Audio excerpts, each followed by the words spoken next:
একটুখানি জল খাবার টাবার হয়ে গেছে। এবার ভাবলাম একটু গাছগুলোর পরিচর্যা করি।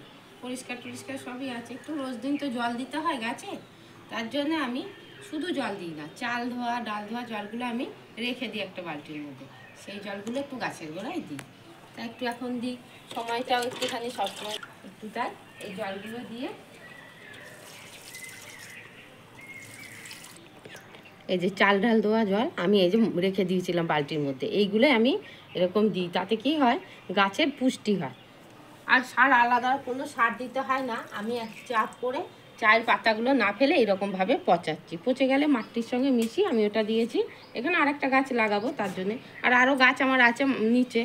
আমি তো দোতলায় থাকি, নিচে আছে সেই গাছগুলো, তার জন্য ওইটা আবার তৈরি করছি।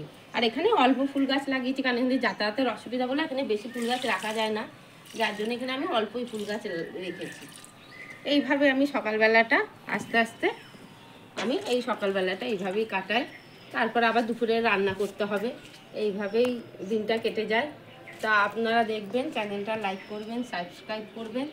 আর কেমন লাগছে আমার ব্লগটা অবশ্যই কমেন্টে জানাবেন। আপনাদের উৎসাহ পেলে আমি আরও ভালোভাবে ব্লগ দিতে পারবো। ধন্যবাদ।